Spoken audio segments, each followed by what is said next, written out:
The broadcast is now starting. All attendees are in listen-only mode. Hello, everybody. Um, Hi. I'm Amy Siegel. I'm the Director of Programs for the American Student Achievement Institute, and I'm joined by Tina Weissman. Hello. I'm your friendly strategic planning specialist. And some of you are probably cringing right now, and I hope everyone's smiling. We're in for another good day and another good webinar. If our internet guys hold out for us. Yeah. It's been one of those days for both of us. We've had bad internet juju today, but we're hoping everything is fixed and holding steady. So it is almost time. We'll just give it another minute in case we have anybody else show up. I hope everybody's familiar with GoToMeeting by now. I know some of you have been using it as long as we've been using it. Some of you have been using it longer than I have. Just a reminder, you can always ask questions using your control panel. You can raise your hand if you have a question that you'd like to break in with. Tina's going to keep an eye on that. And if you have a question that we need to share with the whole group, she will let us know. And or if it's just something for your school, she'll answer you online. All right, we're at 3:30. Let's get started.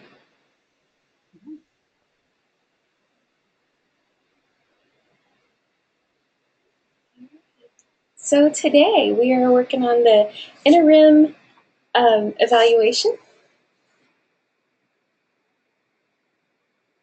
Tina, I just want to make sure you're seeing my screen, right? The presentation screen.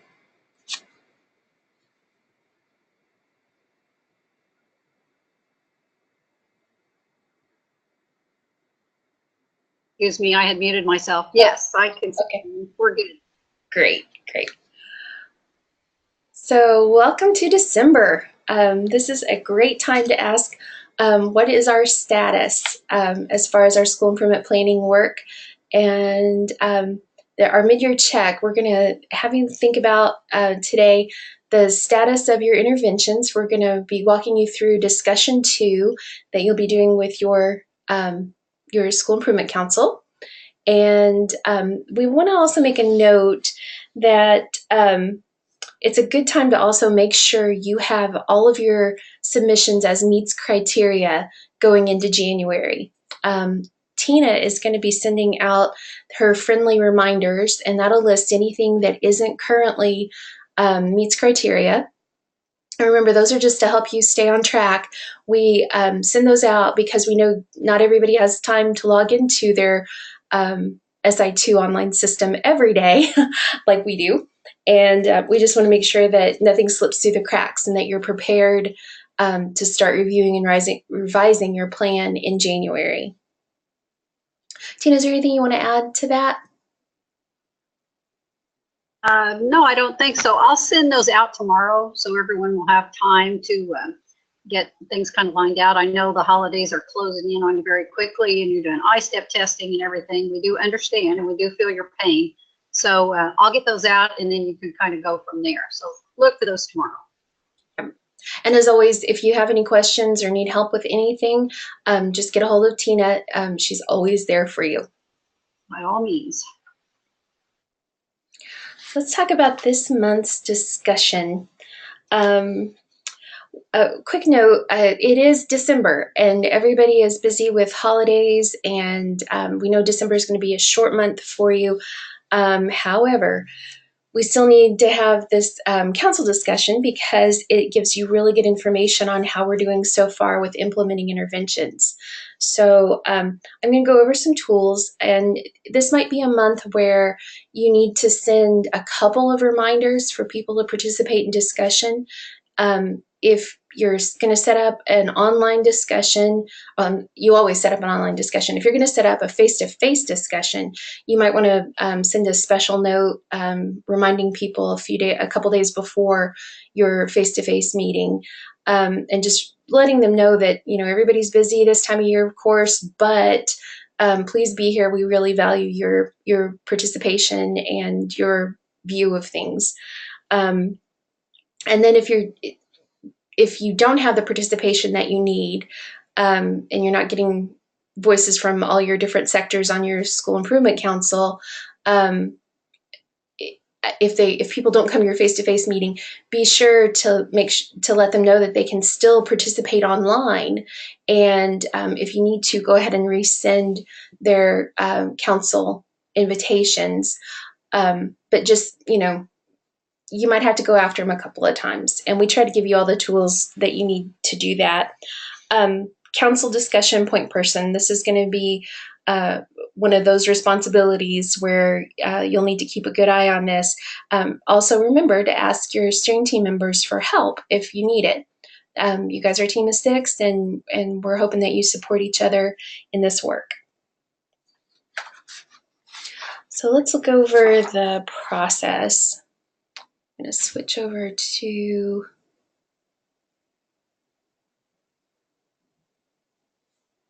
one of our schools. Obviously, this school has not been getting its work done, and they would be getting many reminders to get their work in. So we are down here in December, and of course, we're on the webinar right now. That's step 1. We'll have your videos posted, steps 2 and 3.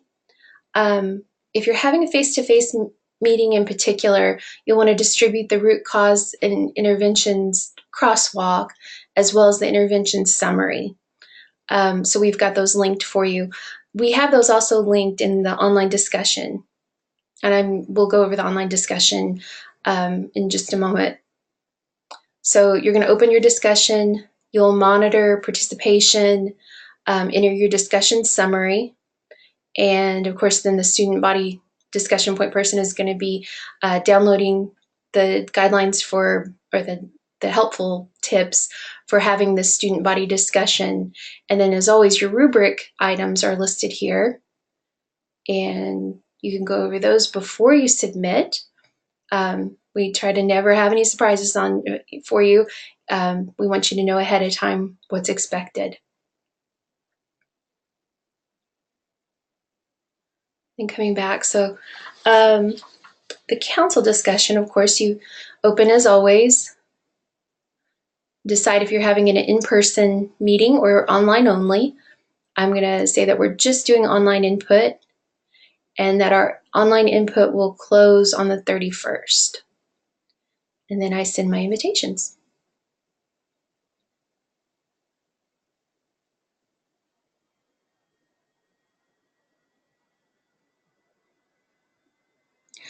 That is being a little slow. I've had some internet issues today, as I mentioned, so it could just be from that. There we go.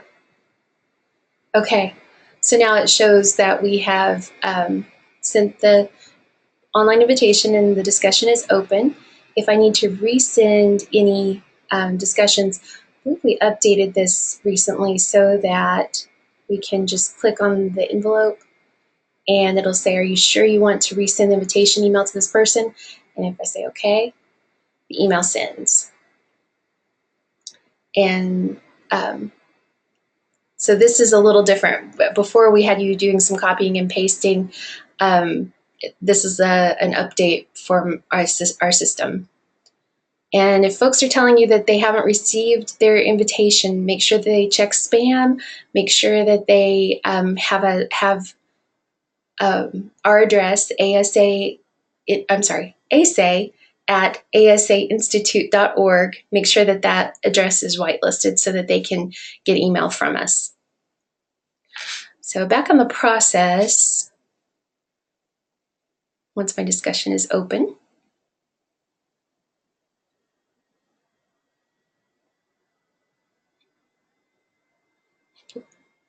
here we are in December, I can monitor my discussion.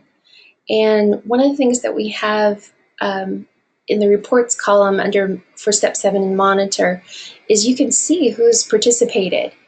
And this gives you, obviously, we don't have much of a council in one of our demonstration schools, but this gives you an idea of whose voices you've heard and who you haven't heard from. And so you can always email the council, email council members who've not yet participated, and that'll give you a list. We remind you to blind carbon copy, and then you would normally have the addresses of anybody who hasn't participated yet. So you can copy those, send them an email, and just remind them that their voice is important to you and you need to have their input.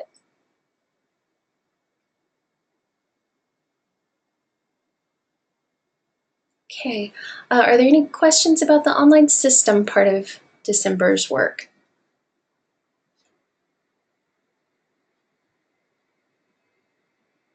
I see none. Okay. Let's go ahead and have a look then at the discussion itself. We're going to go through the council presentation and so that you'll be familiar with those slides and ready to do the face-to-face meeting. This will also be what we're recording right now will be the council video that'll be on the online discussion. So welcome to our Council Discussion 2 meeting. I'm Amy Siegel, Director of Programs for the American Student Achievement Institute, and I am joined by Ina Wiseman, who is, I'm the Strategic Planning Specialist for all the schools.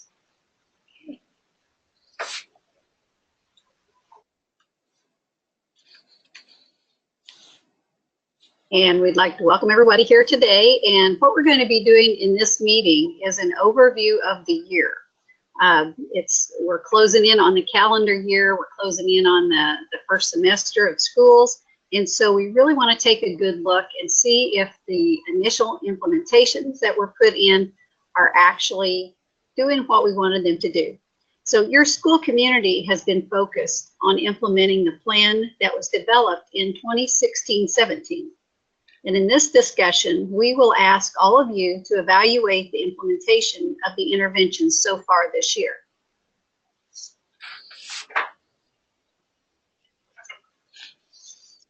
In the second semester, schools will be doing the annual update. And so during the second semester, the council will review and revise each part of the school improvement plan, then developing what will be the 2018-19 plan.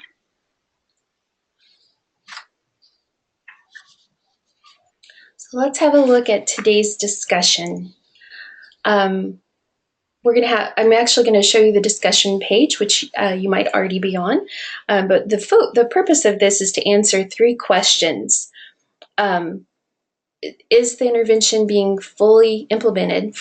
We'll be answering 3 questions for every intervention in our plan. Is the intervention being fully implemented? Is the intervention having the desired impact on adult practices? And 3, what adjustments are needed?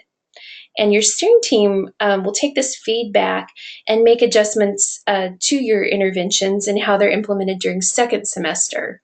We like to do this check-in so that if there are any problems, if anything, any balls have been dropped or anything isn't working how we thought it might, we have a chance to regroup and work on getting that intervention in place. We're also going to say honesty is helpful here. So when you think about these questions, be sure to answer, not necessarily thinking about anybody's feelings being hurt, but just letting people know constructively what's happening. So this is another one of our practice schools, and we always have instructions at the top. And one of the things we have you a link to the interventions, and you can open that report. And then all of our interventions are listed here. So this gives us an idea of what will be the details of our intervention. And then when we scroll down, here's where the video will be. So we come to our first set of questions, our intervention 1, scaffolding for nonfiction, building on prior knowledge. And I can click here and it shows the full description and any the person responsible and implementation dates. And so the first question for our first intervention, from your observation, is the intervention scaffolding for nonfiction building on prior knowledge being implemented? And I've answered yes. And that shows me that right now 100% of our council have answered yes. And then I've also left some feedback about why I think that why I think that the intervention is in place. And then again, we'll have the next question is about the first two questions are about implementation. The first is the yes/no question. The second is about your observations. And then the third question for this intervention is about adjustment. Do you think implementation of the intervention scaffolding for nonfiction building on prior knowledge could be improved? And I've answered not sure. But if I'd answered yes, the next thing would be to come down and give my opinion on how it could be improved. And then last, please make any other comments about the implementation of the intervention. So if I had anything else to add to that, I can add it here. And then we scroll down and there's our second intervention. It also talks about the data to be collected. And again, we have this set of questions. It's just important to make sure that you answer all of the questions for every intervention. Okay? So that is our discussion, and I know your schools appreciate your feedback, and that all of you are here to help kids. We appreciate it. And that ends our council video. Thank you very much for your attendance. Head back over to the steering team. Okay. All right, now back to all of you. And our student body discussion point person, you are front and center. And it looks like at the same time we have a question here. So let me check it really quickly here before we do that, in case we're on the, it says, can you tell me how to get to the link of other SIP interventions or even that exact scaffolding intervention, which actually was just kind of made up by our staff to reference as we input our individual buildings interventions. Amy, would you like to lend to that, where we have that massive collection of interventions? Well, first, I just want to make sure, is the question about where you can research interventions from other schools, or about where to find your school's interventions?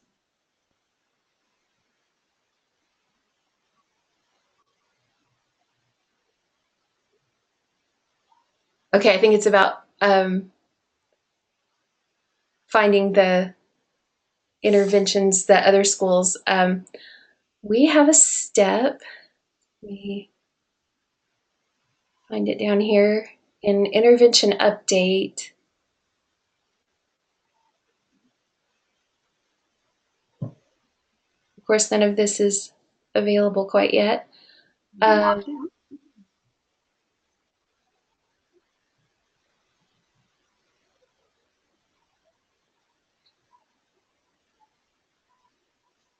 I know we have a link for this, and possibly it's in the manual. Let me just double check.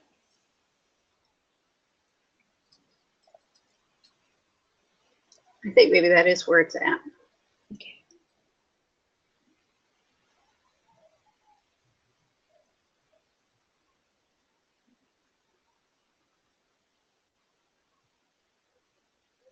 Well, I'm not seeing it on here. I will add that I don't have that handy just off the top of my head, but we will add it to your manual, and it'll be in section 10 in the interventions update. And on further thought, I think it's embedded in the part of the intervention development. Okay. Okay. Yeah. So we will get that to you. That's a good reason. We have a searchable database. All of the interventions that our schools have added that gives you an idea of what other schools are doing to help address their root causes. So I will get a link to that and make sure that it's on your manual. And kudos to whoever asked that, because the longer I sat here, I thought that's a good idea, because I mean, you're in review right now. And if you see that there's something specifically not working, you may want to look back. And I mean, we're in a constant loop. So we're constantly looking at the research that's been done in other places in order to apply that and make those in-flight adjustments. So that's a good idea. Good idea. And I see another question from Jenny. Are we to have students comment on 1 through 3 or 3 through 5? 1 to 3 interventions or 3 to 5 interventions? Is that I think that's the correct quote.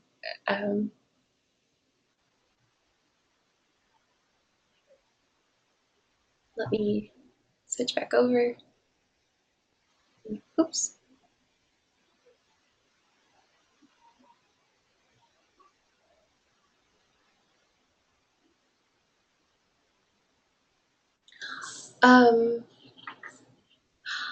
Tina, I think on our prompt, we might have said 1 to 3 interventions, and then here on the slide, we're saying 3 to 5 interventions.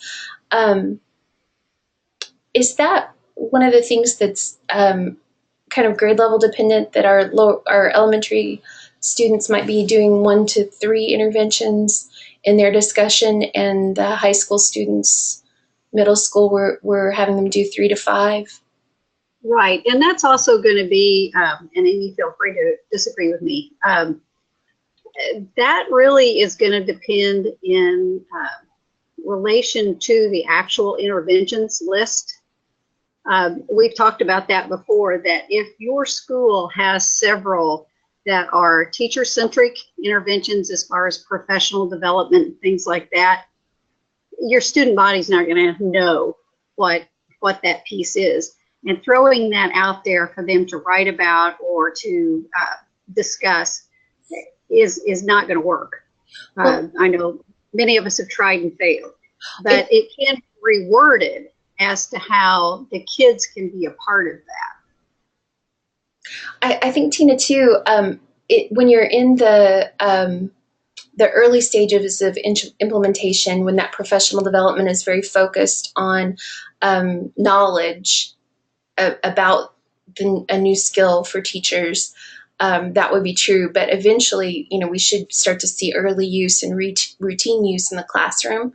Oh, sure. And then students would be able to say if they've noticed their teachers are doing something differently or not with that information. Just mainly some of the federal guidelines and things such as that, such as parent involvement. And right. I mean, maybe a specific activity as a result of that, but, highly qualified teachers and highly qualified, if those are all listed out, then obviously you want to very carefully pick the ones out that are going to be reflective of what the students see in the classroom. Yeah, absolutely. Absolutely. Does that help, Jenny?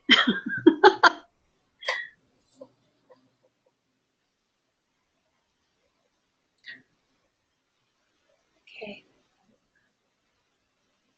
Jenny, if you have any other questions about that, feel free to contact me, send me an email or whatever you want to do. Jenny says that she's good. So. Okay, very good. For some reason, my question bar is not opening. I don't know if, I think this part of the country, for some reason, southwestern Indiana has been exempted from all normal internet use today. I have been pelted from all directions. So anyway, we're so sorry for this, but this is the way it goes. We all have those internet days. Yeah. So on to the student body discussion. These, like we said, in small groups or as a writing prompt, whatever works best for your situation. You can introduce the kids to 1 to 3, 3 to 5. There again, that's going to be up to you. You don't want just one, obviously, because then it's too centered on one thing. And they need to see that, you know, your day is filled with these interventions for their academic improvement. And so the more ownership that they have in this, the better. And then as a result, for each of those interventions, you'll ask the students, what have you seen that makes you think this intervention is in place? They may have seen nothing, which is giving you a lot of information. Remember that no matter how young these kids are, they'll understand the vocabulary if you allow them. I know when my former school, we had that conversation, and we got to the point to where we decided that, you know, kindergartners were very adept, much more than we were giving them credit for. And when it came to the parts of speech, making an adjective a sparkle word or something of that nature was very misleading, and it wasn't good for the kids. And as a result, one of our interventions kept kind of falling short. And then the more we dug, the more we figured out that it was our fault, because we weren't using the correct vocabulary and we weren't using consistent vocabulary. And so once we cleaned that up, then things worked much better. So if they tell you that things, you know, they're not seeing things, that information is every bit as credible as what they are seeing. And then that second part, what can we do to make the implementation of this intervention better? And so just ask them, you know, what would make it better? And there again, I always say this, and I know it's a tired phrase, but it is so true, out of the mouth of babes. Mm-hmm. When I read student body discussions, I am amazed at the wisdom in so many of these kids that they may not be, or so think, but they certainly are very clued in, and their responses are amazing, what they're coming up with in these student body discussions. And just another reminder, include everyone. Don't pick 20 kids to represent your entire school, because you're not going to get a clear read on what's going on in your building. So let everyone have a voice. Be sure and do that. And then bring that information together, because the very people you're wanting to try to reach may be the ones that you're overlooking, not out of any negative way, but just by picking just a handful of people. That will, it just won't work. It just won't give you the information that you need. I just want to mention too, on this month's discussion prompt, Sue wrote this, and one of her sons played basketball, and she's got a great analogy in there about basketball, but I think that could be adapted for younger kids too. But it's a good life lesson to set goals, to see if we're meeting our goals, and to, you know, so you can use that in lots of ways in your classroom. Okay. So looking ahead to second semester, we are going to start work on reviewing and revising so that we've got an SIP for next year. In January, we're going to update goals. February, update root causes. March, we're going to update interventions. And April, update preparation. And that's the place where we plan how we're going to get our interventions in place. Again, you want to have everything you need for January, so make sure that you've got meets criteria on all of your submissions so far. Just a reminder that our webinars are the first Thursday of every month, so that's when we'll do that. And we hope you can participate live and work with your steering team right after. That seems to keep a lot of people on track. And always remember that submissions are always due the last day of each month. And I checked, and February still has 28 next year. So you don't get that 29th day, sorry. And if you need any help, as you well know, you have my number, I hope, ingrained in your memory, as well as my email address. That 5-second rule holds. Don't sit and ponder for very long, because 9 times out of 10, there's a very quick answer to what you have a question about, and don't hesitate. We're there, I'm there. Send me an email, send me a phone message, call. I'm normally there from 8 until 2. If I'm not, I'll be there the next morning, or I'll be checking email messages. So just please don't hesitate to call. Overall, we are having a great year this year. And I was just telling Amy that earlier this year. People are very, very clued in with what's going on, very proactive with your plans. You've got some fantastic plans out there. And so just keep up the good work, and don't allow yourselves to get too far behind, because then it turns into a hassle and you miss the experience as far as the content. So just make sure that, if you have any questions, don't let that stall you out. Get in touch with me and we'll get you through it. Absolutely. Does anybody have any questions before we go? Anything we can help with or discuss while we're on the webinar?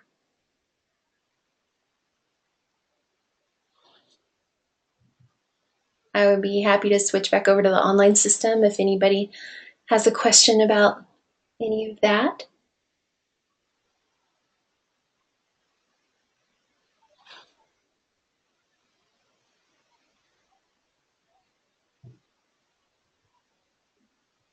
Okay, I'm not seeing anything, so I'm going to assume everything's okay, and if anybody needs anything, Tina will be there for you. Thank you all for being online today. We sure appreciate it. Take care.